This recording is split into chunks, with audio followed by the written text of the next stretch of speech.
ప్రేమ వివాహం చేసుకోవచ్చా? ఇప్పుడు చేసుకోవచ్చు అని అంటే కొంతమందికి ఇబ్బంది.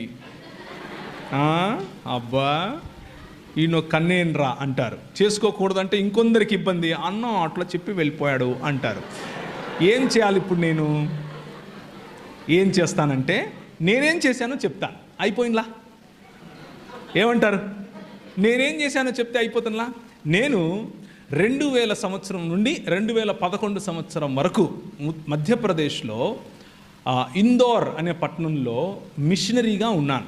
మిషనరీగా ఉండి పరిచర్య చేశాను. పరిచర్య చేసే సమయంలో నేను మా పాస్టర్ గారితో కలిసి పనిచేశాను. మా పాస్టర్ గారు చాలా భక్తిపరుడు, చాలా దేవుని రాజ్యం కోసం చాలా కష్టపడతాడు. నేను ఆయనతో కలిసి పనిచేస్తూ ఉంటే వాళ్ళ అమ్మాయి నన్ను పెళ్లి చేసుకోని నన్ను అడిగింది. నేను మా పాస్టర్ గారికి చెప్పాను.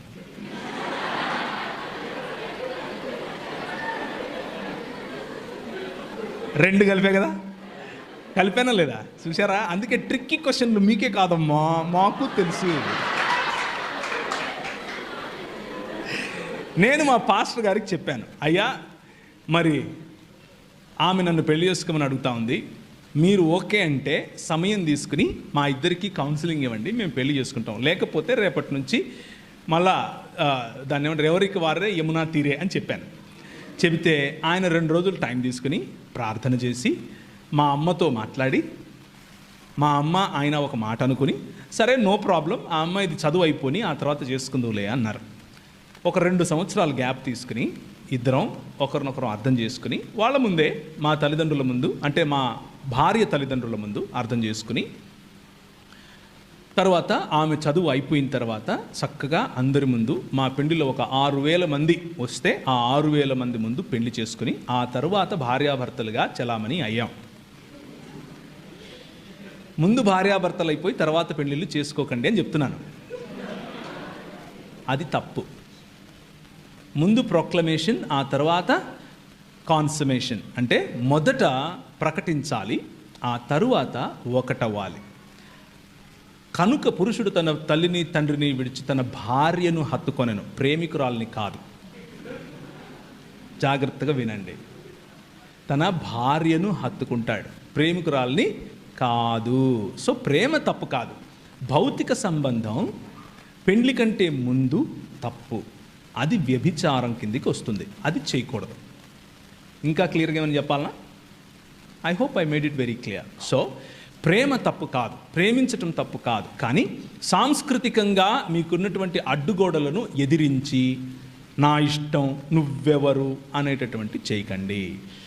మీ పెద్దల దగ్గరికి తీసుకెళ్ళండి, పెద్దలతో సంప్రదింపులు చేయండి, పెద్దల యొక్క ఆశీర్వాదం తీసుకోండి. కొంతమంది ఒప్పుకోరు, కొంతమంది ఒప్పుకోనప్పుడు దానికి ఉన్న కారణాలు తెలుసుకోండి. మీకంటే ఎక్కువగా మీకోసం మిమ్మల్ని ప్రేమించే వాళ్ళు ఆలోచిస్తారు కాబట్టి వాళ్ళ పర్స్పెక్టివ్ని కూడా అర్థం చేసుకోండి. అర్థం చేసుకున్నప్పుడు మీరు ఒప్పుకోగలిగితే పర్వాలేదు. ప్రేమ గుడ్డిది అంటారు కదా, అలాంటి మోజులో కనుక ఉంటే మరి అది కొంచెం ఇబ్బందే, అది మీకే ఇబ్బంది, లాంగ్ రన్లో మీకు ఇబ్బంది అవుతుంది. సో జాగ్రత్తగా ఆచితూచి. ప్రేమ అన్నది భావన కాదు, చాలా జాగ్రత్తగా వినండి ఈ పాయింట్. ప్రేమ, love is not just an emotion, love is a decision.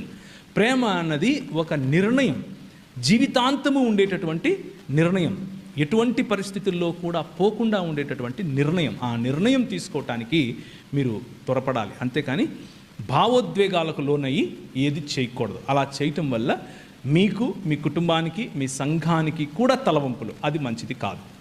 ఇకపోతే ఆఖరి మాట, ప్రేమ వివాహాలలో, ప్రేమ వివాహాలు అన్నవి ప్రేమ వివాహాలైనా లేకపోతే తల్లిదండ్రులు కుదిర్చి చేసే వివాహాలైనా ఏవైనా సరే కులము అన్నటువంటి ప్లాట్ఫామ్ మీద చేసుకోకూడదు. లాస్ట్ టైం వచ్చినప్పుడు కూడా మిమ్మల్ని ఇట్లనే ప్రేరేపించిపోయినా, ఇప్పుడు కూడా ప్రేరేపిస్తున్నా, కులానికి వ్యతిరేకంగా నిలబడండి. TV9 వాడు నీకంటే బెటర్ క్రైస్తవుడు.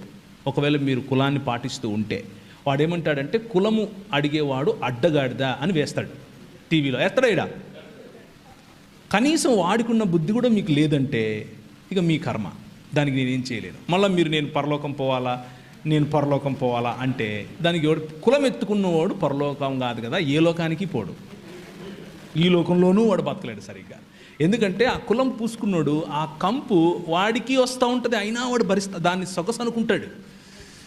కులము అడగద్దు, కులము చెప్పొద్దు, కులంలో బతకద్దు, కులంలో పెళ్ళిళ్ళు చేసుకోవద్దు. కులము అన్నది కొట్టేసి మిగిలిన అన్ని ప్రాతిపదికలు చూడండి. పెండ్లి అన్నది కేవలము ఒక స్త్రీకి ఒక పురుషునికి మధ్య మాత్రమే జరగాలి. అర్థమైందా? యాడమ్ అండ్ స్టీవ్ కాదు, యాడమ్ అండ్ ఈవ్. అర్థమవుతుందా? ఇటు ఈ మధ్య మా కర్మ చెప్పాల్సి వస్తుంది.